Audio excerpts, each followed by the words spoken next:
There are several commanders in Rise of Kingdoms that do not work the way you think they work. In fact, the developers recently went in and updated some text to clarify the way certain commanders work, and I want to highlight to you 3 commanders that actually work much more differently than you might have thought.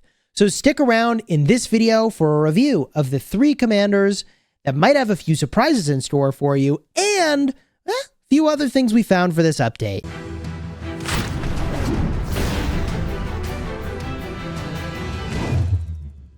Hello my friends and welcome back. I'm Chisgule Gaming, and every time an update hits Rise of Kingdoms, I make a video about it. And it used to be that whenever an update landed, all of the stuff from the update, the commanders and everything, would be visible immediately. And unfortunately, we're no longer in that place where, look, certain things get rolled out over time. So there were a few things that I noticed and others brought to my attention, such as, for example, if you go to the Alliance shop, if you're in KVK, there is a merits section on display.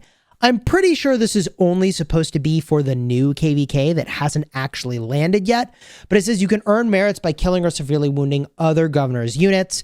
Merits can be exchanged in the Alliance merit shop for Alliance supplies. Your merits do not expire until the end of the season. Whoopsies. So there's a few things like this that we found. For example, if I make my way over into the the avatar frames here. With every update, typically if there's new avatar frames, they show up, and here is the Autumnal Splendor, which is basically, I think, the Thanksgiving bundle. I could be wrong, but it's got a picture of a turkey and pumpkins on there, so that does look to me like a Thanksgiving bundle. I mean, maybe this is from a previous year and I just missed it, but I don't think so. Typically, these go in order in the way in which they're displayed. So those are a couple things that caught my attention, but one of the biggest things the developers did is they actually updated the text on a bunch of commanders. Now, I went in and I read the descriptions of pretty much every commander. I mean, I definitely skipped a few in order to see, hey, what are some things that are big differences? So let's start with number 1, Constantine. Now, the way this was worded before, which I'll put up on the screen, the 4th skill did not mention the fact that you get 40% less skill damage taken for the next 3 seconds after you gain a shield. We kind of figured out that that's what the skill was doing, but we didn't know why it was 3 seconds. Well, now we know. I mean, the developers are saying, hey, when you're less than 50%, whenever your troop gains a shield, you take 40% less skill damage for 3 seconds. So what is the key to making Constantine pop off? I mean, if you're in a garrison, then the thing you really want is as many shields as you can possibly get. So that includes a lucky coin, that includes pairing with another commander that does shielding. This is why Gorgo Constantine is a meta garrison. And you would ideally also have an armament that is giving you a chance of getting a shield. So for example, I already have an armament sort of stationed on my Liu Che. I need to go in and actually use my transmutation stones to go like re-roll all of these. But for example, where is it? It is actually Phalanx, the very first one I skipped. Whenever the wielder uses an active skill, their troop has a 30% chance to gain a shield. 100 shielding factor for 3 seconds. So like, look, that's insane, right? That is completely insane because, if you read this as a 30% chance to gain a shield for 3 seconds and take 40% less skill damage for 3 seconds, it's like, oh my God, that's really, really, really busted. So this is just one commander, however, Constantine, who works a little bit differently than you might have expected. The next commander I'm going to talk about is Epic, and you may think, why does this matter? And I made a video talking about it because I had reached out to VIP support asking about this skill. But this skill over here used to list no internal cooldown. Eulji Mundeok. Now you may think, why is this a big deal? Well, I'll explain it to you. Whenever this commander's troop is hit with a basic attack, it has a 10% chance to gain 100% bonus damage for the next second. Now, if this has no internal cooldown, it is unironically the best anti-swarm support skill you can possibly get. Because if you're getting 12x swarmed, you're basically going to have 100% uptime on 100% damage boost. But it doesn't work that way. Unfortunately, cooldown of 1 per 5 seconds is how fast you could do this at best. So even if you were having this trigger once every 5 seconds, that's still a total of a 20% damage boost on average, right? Which is pretty good, but not good enough. So is what it is. This has a cooldown of 5 seconds actually, and now it's listed here, which is good. But the third commander, let me tell you, this one has always been confusing. And now it's, well, I'll show you how it actually works. So this skill used to say, if this commander's troop has more than 70% of units remaining, it gains 40% attack and loses 10% defense. So we're going to get a look at that skill and see how that actually works, because now it says you gain 40% attack and 10% defense. I don't think that's accurate. And then the expertise skill has always been confusing.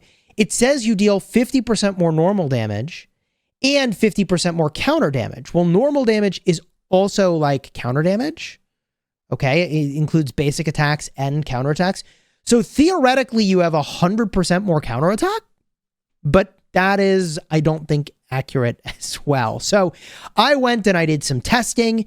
We're going to go pull up some reports and figure out what Edward of Woodstock actually does. So I made a great sacrifice here, hitting a barbarian and actually losing. I wanted to make sure I would get below 70%, which I did, but didn't realize I would actually end up losing. I brought 50,000 troops. So the first thing you notice is that we're over 70%, which means we should have an archer defense boost of 10% and an archer attack boost of 40% from the third skill.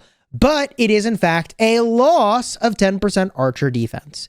And as I go through the report and click on more turns, you can see that once I get below that threshold, I now no longer have the negative defense when I'm below 70% of troops, and I no longer have the 40% attack boost. So we probably can cruise through here and see almost exactly what turn it flips over. Okay, 23 turns in, I lose the 70% boost, and I wonder if it even says what is giving me these buffs. I bet it does. So there's one skill, Vengeful Crusade, and here it is. So this skill is described as 40% attack and 10% defense, but here it even says lost archer defense plus 10% from the archer disarming effect caused by this skill. So yeah, and then when I no longer have this, which is here, well, it's not even in here at all. So I'm pretty sure we can debunk that myth right there. It is not giving you 50% of stats on that skill. It is giving you 30% total. That's 40% attack at the loss of 10% defense. But the next thing we had to figure out is WTF does the expertise skill do?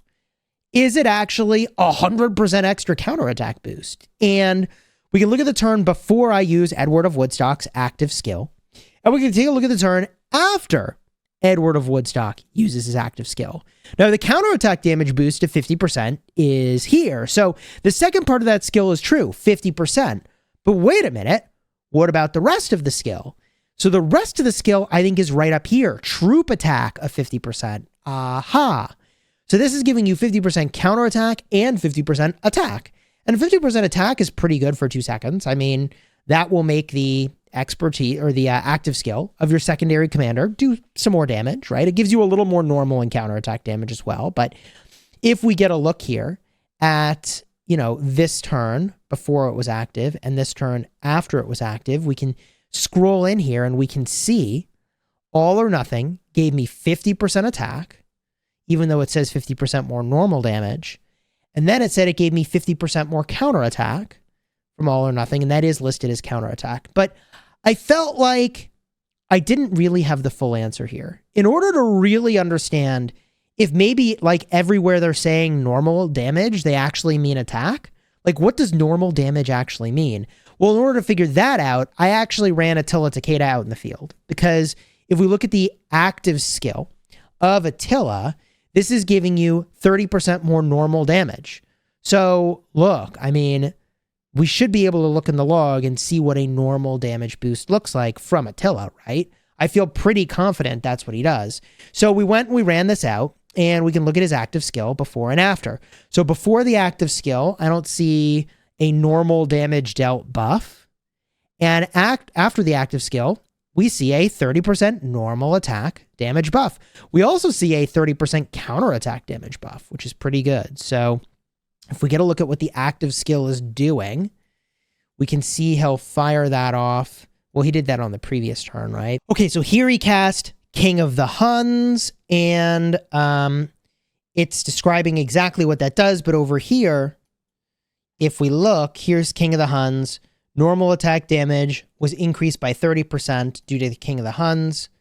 And we see also it's supposed to boost counterattack. There it is, counterattack boost from King of the Huns. So there is a special spot in the log for normal attack damage, which is sort of behind my head, but it's still visible on the screen. So I think what Edward of Woodstock actually does is, again, 40% attack, minus 10% defense on the third skill, and 50% attack, 50% counterattack on the fourth skill. Now, does this mean that you're going to go use Edward of Woodstock? Assuredly not. Some number of people tell me that they use him as a secondary and they think he's a god tier commander, which I just think is really weird. I've never had luck with Edward of Woodstock. I feel like this damage factor is too low. I do get that he's got a lot of relevant skills in the open field. I appreciate that. And one other thing we can look at, for 2 seconds after this commander's troop uses an active skill, you know what? This should be after the primary commander's skill and after the secondary commander's skill, right? So we should see that not only here, it's got 50% attack, and here, but it should continue to be active for the next 2 turns, which it is, and then the attack boost goes away. Ooh. So that expertise skill is basically giving you 4 seconds of 50% attack and 50% counterattack. So I guess I do see the argument now for using him as a secondary. Like, if you run a super fast rage cycle, I think his damage factor still sucks, but, you know, 4 out of every, let's call it 6 or 7 turns, if you could rage that fast with 50% attack, 50% counterattack, actually, there might be something we need to explore here. In this video, I learned something I didn't expect to learn or uncover, which is that, like, with a sufficiently fast rage cycle, you might be able to break the Edward of Woodstock expertise. And like 30% march speed and 30% health is good. And 25% skill damage and 5% damage versus infantry is okay. 40% attack, cost of 10% defense. You don't love that. I don't know, man. Maybe I'm just rambling now. If you enjoyed the vid, throw a like on here. Consider subscribing. I am shocked that Edward of Woodstock does not do what I expected. And if there are other commanders that do things new that you've uncovered, please do leave a comment. I am very curious to see that. Overall, I think the skill clarifications from the developers are really great. Even though I happen to have pointed out on Edward of Woodstock, there are a few flaws here with what's here. If you see anything else that we ought to know about, definitely let me know. And overall, again, I think it's great direction to clean up some of these descriptions. If you're looking for more videos about commanders, where I assuredly am not going to recommend Edward of Woodstock, check out the cards in the end screen with the meta open field marches, and also what I think the best legendary investments are as of this moment.